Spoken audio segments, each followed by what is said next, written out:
Now, do a little thought experiment with me here.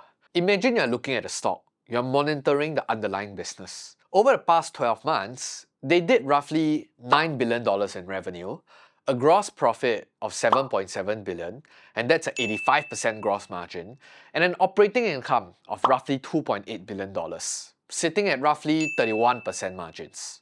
Pretty solid numbers, right? Now, fast forward 7 years ahead, revenue has just crossed 23.7 billion, more than 2.6x what it was 7 years ago. Gross margins have actually improved from 85 to 88%, and operating income is up to 8.7 billion, and margins right now are sitting at 36%. So the business, by every measurable metric, has gotten significantly better. And here's my question. What do you think happened to the share price over that same 7-year time period? So I'll give you 2 seconds. Drop your guesses in the comments below. Done? Now, here's the $1 million review. It went nowhere. Zero. So a business that more than doubled its revenue, expanded its margins, and compounded its profits. And the stock has essentially nothing to show for. And you might think that this is a thought experiment, but it's a real-life case study. The stock in question is none other than Adobe, the platform that helped you look skinnier in photos after a bit of post-production magic. So I heard that the like button is pretty magical too, so you can tap it lightly to see what happens to it after.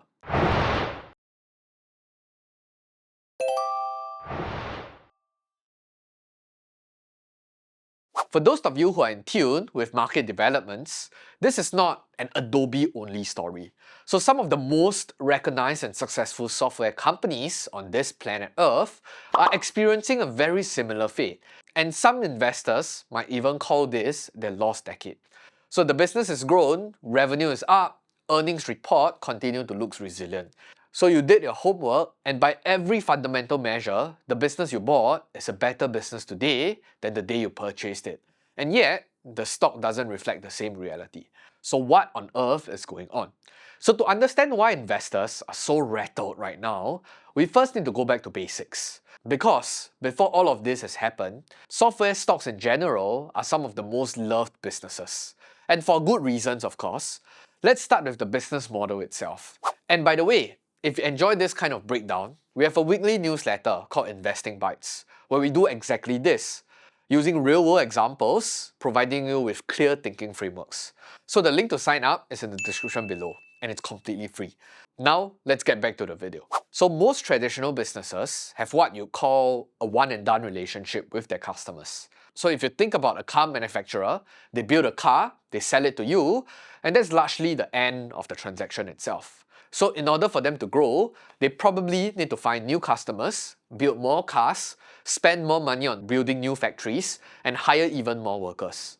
So every unit of growth actually costs them additional incremental amounts of money. Software, however, on the other hand, doesn't work this way at all. So think about what a company like Salesforce actually sells. It's code, lines and lines of code. And here's the beautiful thing about coding. Once it's written, it costs virtually nothing to deliver to the next customer. So the 10,000th customer costs almost the same to serve as the first one you get in the door. And you essentially just send them a login, and there you have it, the transaction is done. That's why software companies routinely report gross margins of 75, 80, or even 85% and above. And for Adobe's case, we just saw they're sitting at an 88% gross margin. And that's not normal, by the way, that's extraordinary relative to other companies, of course. But the margins are only half the story. The other thing that actually makes software companies so special was how these companies charge their customers. So rather than a one-time sale that we have seen in the car manufacturer perspective, almost all of these software companies move to a subscription model. So you pay monthly or annually, and as long as you keep using the product, you keep paying. And here's the kicker, people almost never leave. And ServiceNow, for example, renews roughly 98% of their customers every single year. 98%. You didn't hear that wrongly. I don't really think you can really consider this situation customer loyalty. That's practically a hostage situation. And this dynamic in the software space has created something investors absolutely dream about. Predictable and recurring revenue. And a software as a service company, SaaS in short, could enter January 1st already knowing with reasonable confidence what the majority of their revenue for the entire year would look like before making any new sale. So for a business analyst or a fund manager trying to model out the future cash flow of this company, that kind of visibility is seriously some sort of a gift from above. And then there's one more additional layer that really supercharged the growth story. And it's an industry term used, and it's called net revenue retention. And the concept is relatively simple. So over time, existing customers of the software businesses don't just stay. They tend to actually increase their spend as they get comfortable with the platform and unlock new features, and then thereafter upgrade their plan. So even if it's a software company that signed 0 new customers in any given year, they'll probably still grow their revenue just from their existing customer base, expanding their usage. And Snowflake at its peak was reporting a net revenue retention of above 150%. Meaning to say, every existing customer is spending 50% more year over year, all on their own. And if you were to put all of this together, extraordinary margins, predictable recurring revenue, customers that barely leave, and an existing base that grows itself, you'd pay a premium for that kind of companies too. And investors did. And these companies routinely traded at roughly 15, 20, sometimes even 30 times their annual revenue multiple. Revenue, by the way. And by normal standards, that sounds pretty absurd. But the model this clean, this predictable, this capital efficient, I think it's quite fair to understand why the market value it this way. And that's almost where the story starts to take a turn. For most of 2024 and in 2025, the AI conversation was mostly background noise for software investors. Yes, we saw ChatGPT being birthed out in 2022. Yes, everyone was talking about it. But the general consensus was that these big software companies will just include AI features into their existing suite of products, charge a little more for it, and there you have it, life goes on. So the business model itself survives, and maybe it even gets better, who knows? But something really started to shift. In early 2026, Anthropic, one of the leading AI companies in the world, released a suite of autonomous AI agents capable of handling complex, multi-step business tasks entirely on its own. And that's why it's called autonomous. So we are talking about things like lead generation, contract review, legal auditing, so on and so forth. And the legal software sector got hit first, and it got hit really, really hard. So London Stock Exchange Group, which operates a large data analytics business, fell 13% in a single day. Thomson Reuters dropped 16%. And you have other smaller legal tech names fell by 20% or more. And the market started asking a question it had never seriously asked before. If AI can do the work, do you really still need the human doing it? And if you don't need the human, do you still need the software subscription that was initially attached to that human? Now, at this point in time, a lot of the conversation in the media and on social media platforms started gravitating towards something called vibe coding.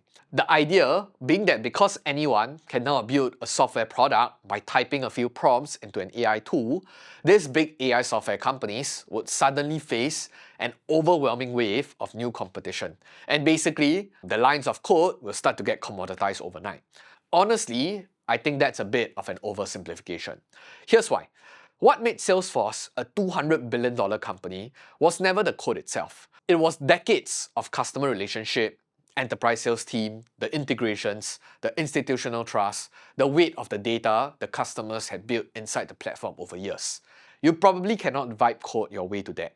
And the fact of the matter is that there always has been fierce competition in the software industry.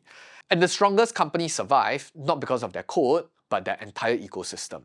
But here's the thing. While everyone was busy debating vibe coding, there are 3 very real risks that the market is attempting to price in today, and in a very, very aggressive sense. Just take a look at the group of software companies and how they've performed thus far. And this is exactly what has caused most software investors to panic and their stocks to bleed out the way that they had. Let's go through them one by one. Fear number 1, the death of the seed. Remember how we talked about the subscription model initially? How software companies actually charge per user, per login, or per seat?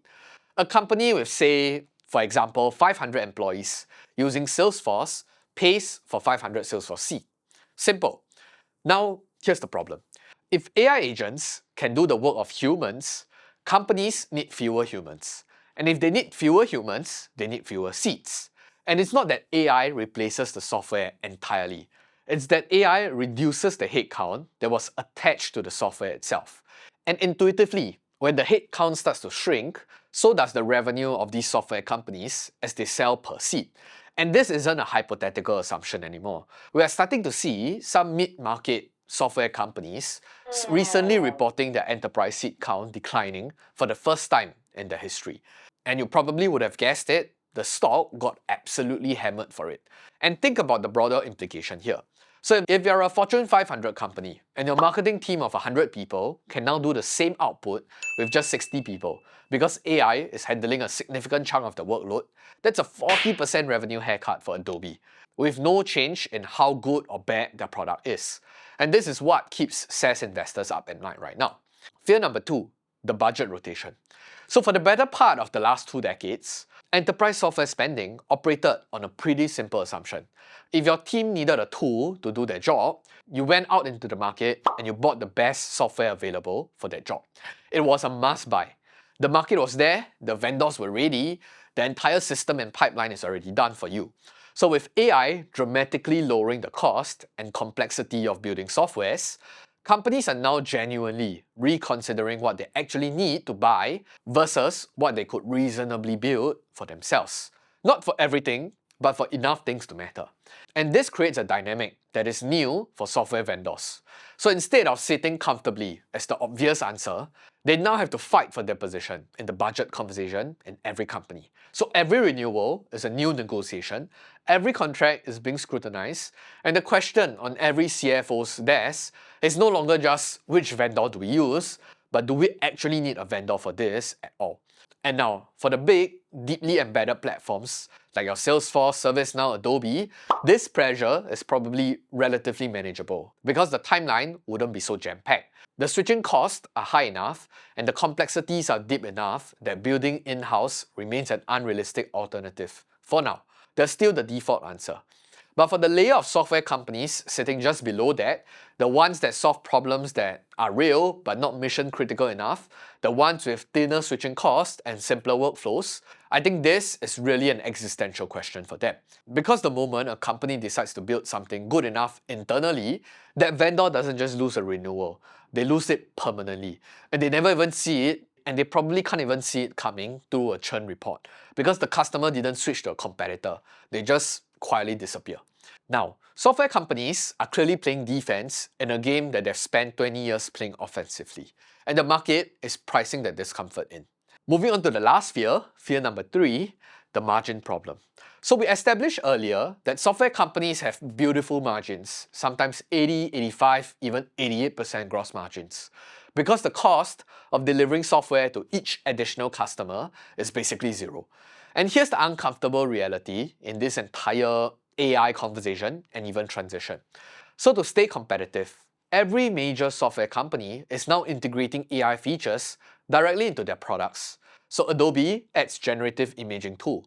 Salesforce builds AI agents into their CRM. And ServiceNow actually automates workflow with AI as well. And their customers, by default, expects them to do it. But those AI features are not free to run. Every time a user generates an image in Adobe or an AI agent completes a task in Salesforce, that requires compute power. And that compute has their relevant cost as well. And Adobe in this case has already started moving towards what we call a generative credit model, where customers pay per AI output rather than just a flat subscription fee. It's usage-based, it's consumption-based, whatever you want to call it. And the point is that a portion of that every new incremental dollar earned from those features actually gets paid out to a third party running the model itself. So the margin profile that investors used to fall in love with, it gets a little murkier and raises a genuine question in terms of their earnings power and their associated margins. And then, to add another layer on top of this, if the same AI feature makes each employee significantly more productive, and we already talked about how it reduces seat count, then software company faces a second pressure, or you can call it a double whammy. You have fewer seats on one side, and you have lower margins per seat on the other. And if that combination actually plays out, it's a meaningful structural headwind for the entire industry. Now, to be fair, these companies are not sitting on their laurels thinking that they wouldn't be disrupted. Many of them are actively trying to reprice their products around outcomes and efficiency rather than just the traditional headcount. And the argument being, if our software makes your team twice as productive, we should be able to charge more per seat, not less. And that argument probably has certain merits. But clearly, in the stock market today, the investors are not willing to give these companies the benefit of the doubt in this entire AI transition. And it wants to see proof first. And until that proof actually arrives, it is pricing in all these associated risks pretty aggressively. So after all of this, I think the question that you're probably sitting with right now is whether this is a buying opportunity for this group of software companies. Or is this the beginning of something much more structurally damaging for the entire sector? And my honest answer, it's both, just not for the same companies. Here's the framework we are using to think through this entire problem. There is a dividing line running through the software sector today, and it separates two very different types of businesses. So on one side, you have software companies whose revenues are fundamentally tied to human headcount. On the other, you have software companies whose revenues are tied to business activities instead. And that distinction actually matters right now because AI is compressing headcount at a very, very quick pace. It is, however, not at least at the same pace of compressing business activity. So a company might need 20% fewer employees to run their operations in an AI-enabled world, but that does not necessarily mean that they're doing 20% less business. If anything, they might potentially be doing a lot more. And Shopify is a good example of the second type. Their revenue actually scales with the volume of commerce flowing through their platform, not with how many employees their merchants have. Other companies like Adobe, ServiceNow, and Salesforce, they tend to sit in a much more complicated middle ground. So a part of their legacy or previous business model is headcount dependent, while other parts of it scales with activity and outcome. So their survival story is really much more an execution story instead. Can they successfully reprice their product around outcomes and efficiency before their seat dilution starts to eat into their revenue base? I think the honest answer is that we don't know yet. But these are not small, fragile businesses. They have the resources, the customer relationship, and the institutional trust to attempt that transition. Then there is the other side of the dividing line, the simpler, thinner, less embedded software businesses. And for those companies, the question being asked right now are legitimate and serious. And I don't think the market is being entirely irrational in discounting them aggressively. Now, here's something worth keeping in mind. The market is a panic machine. When it gets scared, it doesn't reach for a scalpel. It reaches for a sledgehammer. It slashes through everything it's seen. And right now, it is hitting every software company with the same force, regardless of their actual exposure to these associated risks. And this indiscriminate selling is uncomfortable to sit through. But historically, it is also where the most interesting opportunities tend to emerge. And not because the fears are wrong, but because the market's refusal to distinguish between the vulnerable and the resilient creates mispricing that patient, informed investors can take advantage of. And the keyword here is being informed. So just to point out, this is not the moment to buy software stocks because they look cheap on the surface level. Cheap can always get cheaper, especially when the underlying business model is genuinely in transition. And the better question to ask about any company you're looking at right now is, where does this company sit on the dividing line? How deeply embedded are they in their customers' operation? How much of their revenue will be affected in this new AI-empowered world? And most importantly, are they actively building a credible path to pricing for the future? And if the answers to those questions are reassuring, then yes, the current environment may well represent a genuine long-term opportunity. What is being repriced is the market's confidence in the durability of the model that captured that value. And sometimes, when the market starts to lose confidence, that is exactly when the best investments are made. And hopefully, today's video gave you a slightly better map for doing exactly that. And if you want to keep building on the kind of framework we talked about today, we have a weekly newsletter called Investing Bites where we break down real-world case studies. And if you've stuck around until the end of this video, I have a feeling it's exactly your kind of thing. So hit the link in the description below and we'll send the latest issue straight to your inbox. And this is CK from Piranha Profit signing off. Till next time, keep winning.